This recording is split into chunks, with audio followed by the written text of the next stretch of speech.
Yes, good morning, Bacho. Now let us see.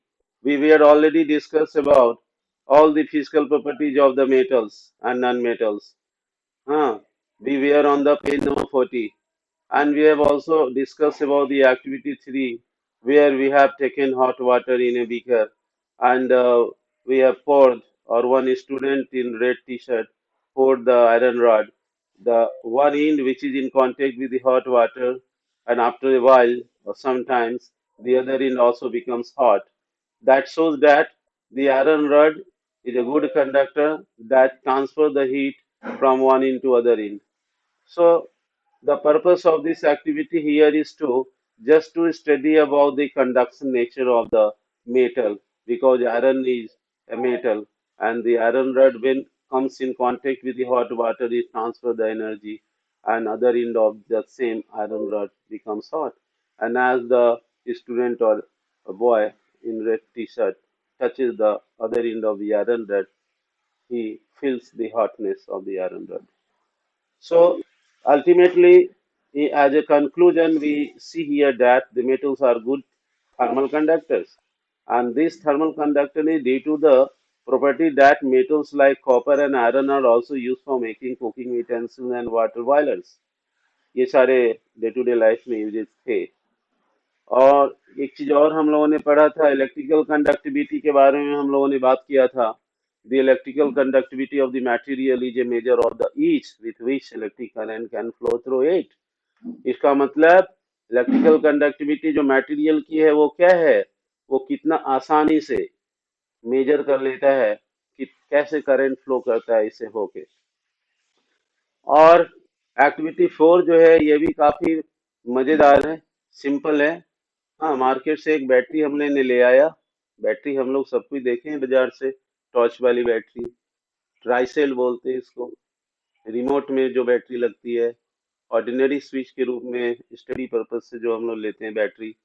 तो ये दिखाया गया स्टडी पर्पज से, डायरेक्ट बैटरी का देखो एक प्लस एक माइनस में से कनेक्ट कर दिया गया कॉपर वायर को। जो रेड कलर का दिखाई दे रहा है वो कॉपर वायर है, यहाँ पर देखो ऐसे, यहाँ कॉपर वायर लिख भी दिया है। तो बल्ब है, बल्ब का कनेक्शन कर दिया गया है बीच में। और जब two terminals of the battery होती है, बैटरी में भी एक प्लस होती है एक माइनस होती है, उसको टू टर्मिनल्स बोलते हैं हम लोग। तो जब टू टर्मिनल्स यहाँ पर लेते हैं, हाँ, तो ये ध्यान में रखना। Yes, very nice very nice. तो टू टर्मिनल्स जो यहाँ पर ले रहे हैं हम लोग, हम्म, टू टर्मिनल्स, कलर नहीं आ रहा।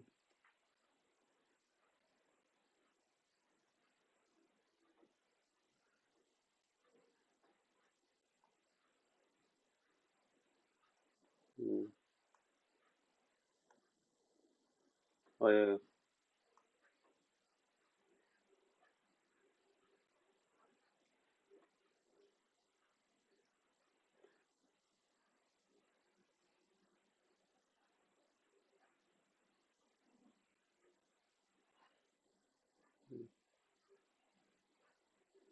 तो देखो यहाँ पर टू टर्मिनल्स जो है बैटरी का, एक प्लस होता है दूसरा माइनस होता है किसी भी बैटरी का।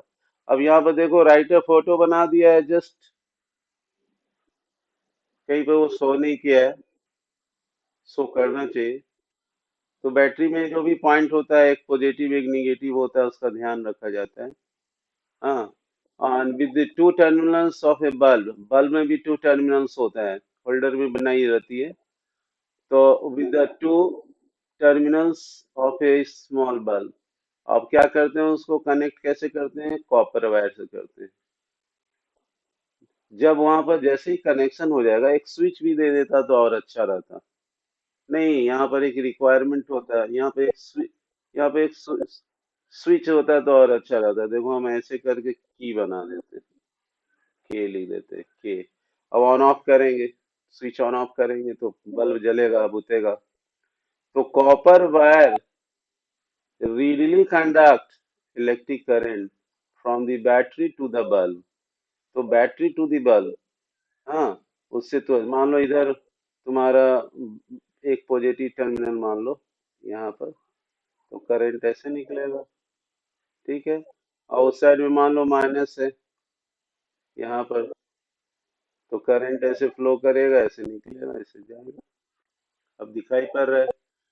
हाँ, तो मेन कंडक्शन का नेचर यहाँ देखना है, रीडिले, जल्दी और आसानी से कंडक्शन हो रहा है करंट का। तो ये एक्टिविटी क्या बता रहा है?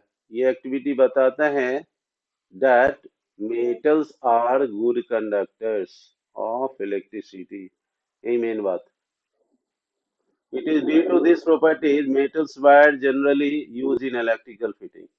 अब तुमसे पूछेगा कि हाँ इलेक्ट्रिकल फिटिंग में कौन सी मेटल यूज होती है ज्यादातर, तो आप कॉपर वायर का नाम लोगे। कॉपर गुड कंडक्टर है।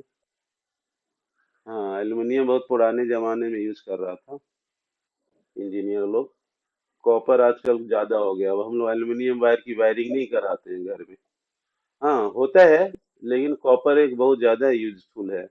तो मेटल्स एक कॉमन वर्ड हो गया। नॉन मेटल की जहां तक बात आती है, वो पुअर कंडक्टर होते हैं, हीट के भी होते हैं और इलेक्ट्रिसिटी के भी होते हैं, और most of them are non conductor. हाँ, तो लोग उसको इंसुलेटर्स भी बोलते हैं। ठीक है। नन जो नन नन मेटल्स होते हैं वो क्या होते हैं? इंसुलेटर्स होते हैं। अब देखो, लेकिन इसमें एक एक्सेप्शन में आ गया, ग्रेफाइट का एग्जांपल ले लो। ग्रेफाइट जो है कार्बन का बना होता है, कार्बन का ही रूप है, it is a form of carbon, but it is a good conductor of electricity. अब ग्रेफाइट है इसलिए ये इलेक्ट्रिकल यूज होता है। It is use in batteries. ठीक है, बैटरीज में। हाँ,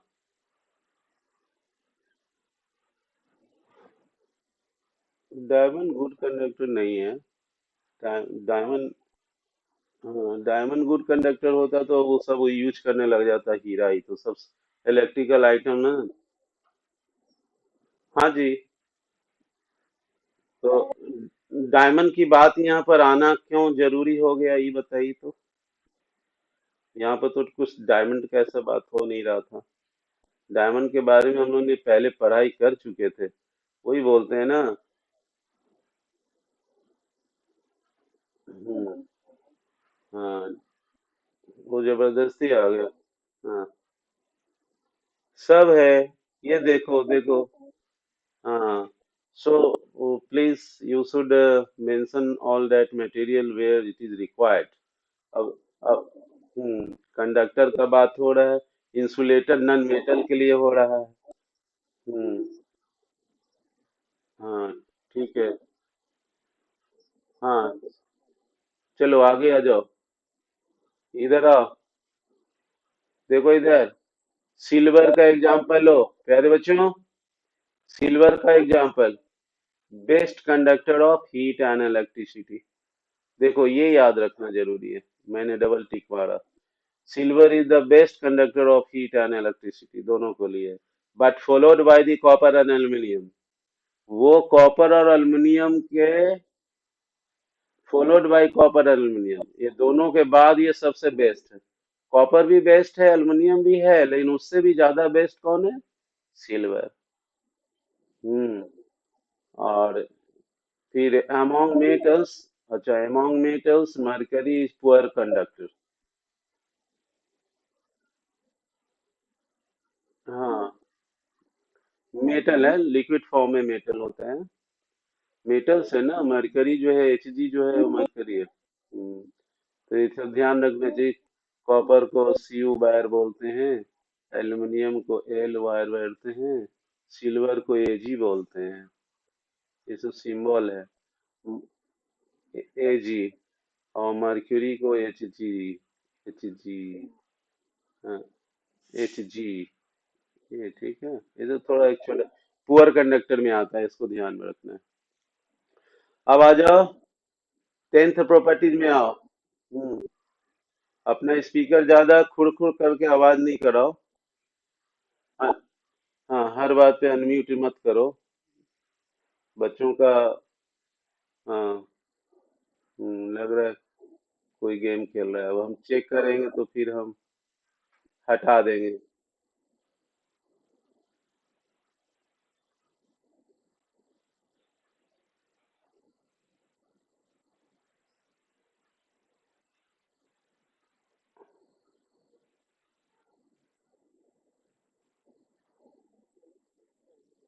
हाँ, थोड़ा सा ठीक से रहो।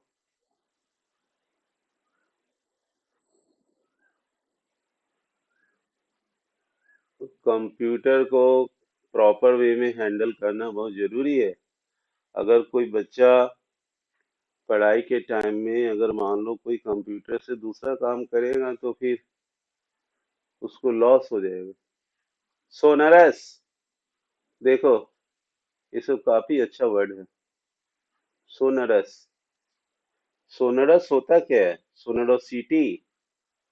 जब कोई मेटल का कोई भी पीस है और उसको स्ट्रक करते हैं, स्ट्रक का मतलब उसको पीटते हैं, ड्रम को जैसे पीटते हैं, विथ समथिंग हार्ड, कुछ hard objects, A ringing sound is produce. तो देखते हो बहुत सारे ट्रेडिशनल सिस्टम में जो वेल का सिस्टम होता है हैंडल से, हाँ, नॉन टीचिंग स्टाफ लोग उसको रिंगिंग साउंड प्रोड्यूस करता है स्कूल सब में। वो दिन भर घड़ी लेके बैठा रहता है, कौन सी पीरियड आएगी तो कितनी बार पीटूंगा। तो स्ट्रक करता है वो। तो बहुत तरीके से स्ट्रक करने से उसने जैसे छुट्टी का टाइम होता है रिंगिंग साउंड के।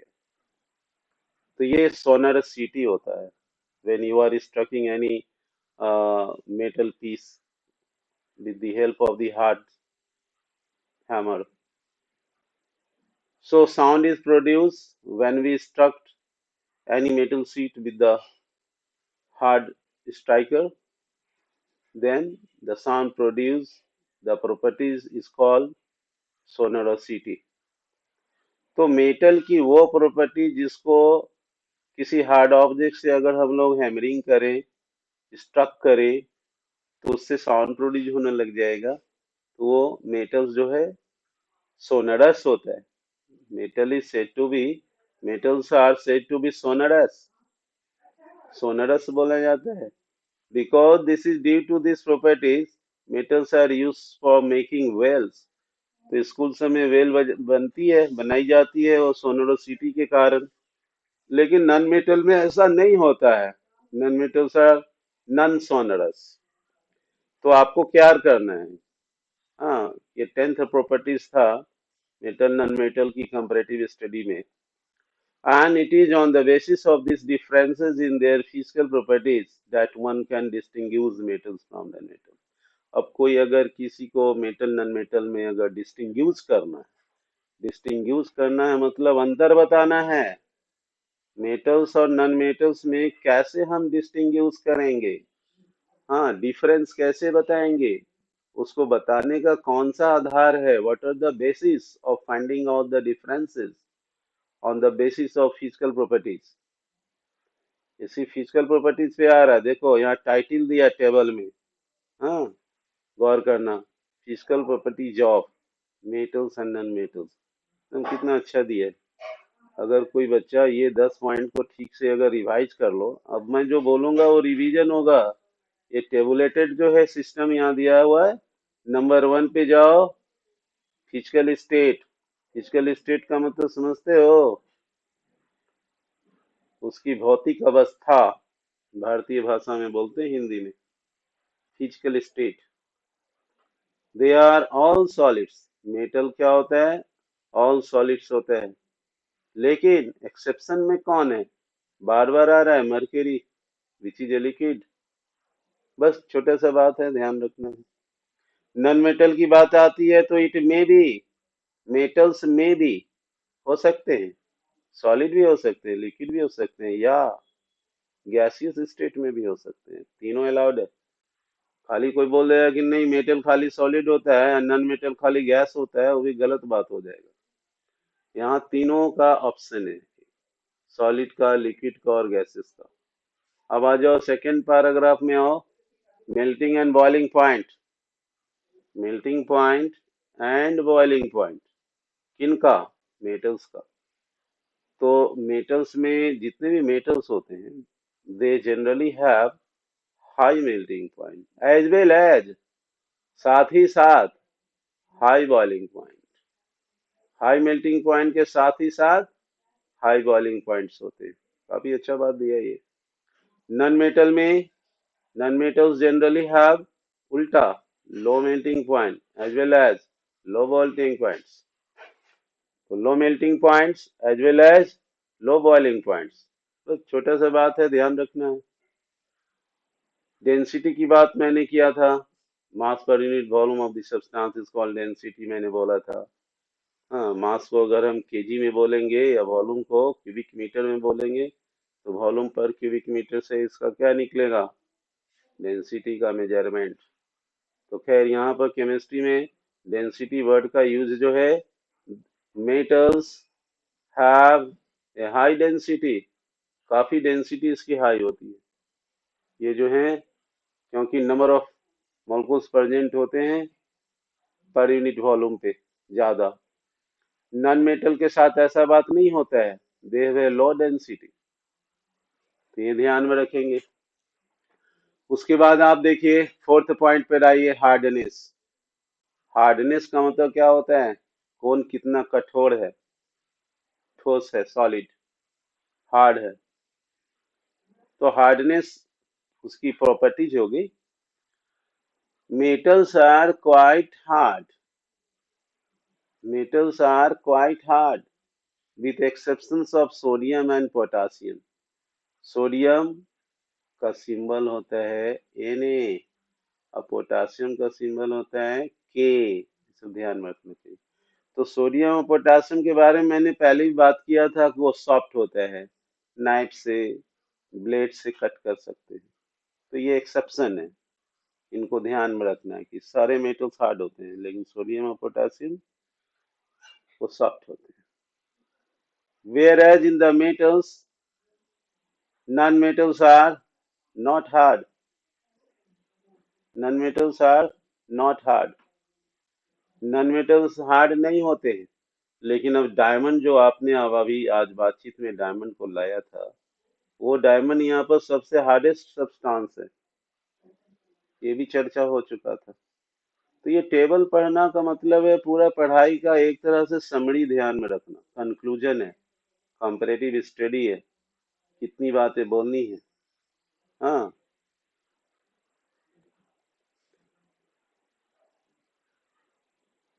अनन्या नादी थी, बोलिए।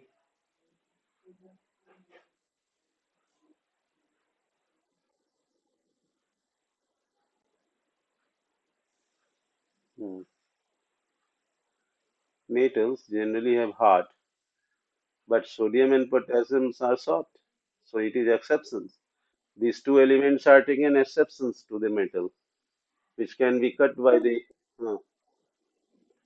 yes, because they are more reactive. That is why the name of the sodium and potassium has been taken, because these two metals are very uh, reactive metals in nature.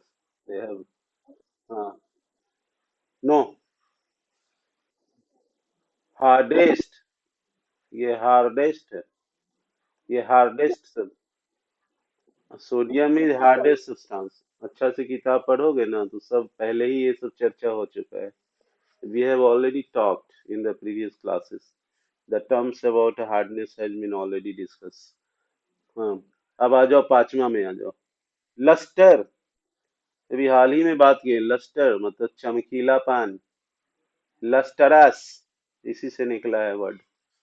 Metals possess a natural shine, हाँ, natural shining, अपने आप उसमें जो nature से उसमें जो चमक आती है, रहती है, possess, metal possesses natural shine. जबकि नॉन मेटल्स में क्या होता है, डल अपीयरेंस। बहुत अच्छा वर्ड यूज किया है, डल अपीयरेंस। नॉट साइन बोलने से अच्छा क्या है, डल अपीयरेंस। ये सब सेंटेंस ठीक है, अच्छा है। हाँ, डल अपीयरेंस। अब आ जाइए सिक्स पॉइंट में। आयोडीन के बारे में नहीं बातचीत हुआ है अभी। मलिएबिलिटी के बारे में आइए, मलिएबल। और डक्टिलिटी, डक्टाइल से आया है। तो मेटल्स क्या होता है, मलिएबल होता है, उसको हम लोग तार के रूप में बना सकते हैं। डक्टाइल, मेटल्स को डक्टाइल कर सकते हैं, लंबा लंबा। हाँ, मलिएबिलिटी से क्या होगा कि एक मेटल को हाँ, थीन शीट में बदला जा सकते हैं। और डक्टाइल में आ गया कि लंबा तार बना सकते हैं। हाँ, लंबा तार बना सकते हैं। ठीक है। हाँ, फिर आगे आप देखेंगे। हाँ, ठीक है। एक minute. Non metals are not malleable. अब नॉन मेटल को मलेबल नहीं होती है, डक्टाइल भी नहीं होते हैं। हाँ, ब्रीटल होते हैं। ब्रीटल। हाँ, ब्रीटल का मतलब समझते हो?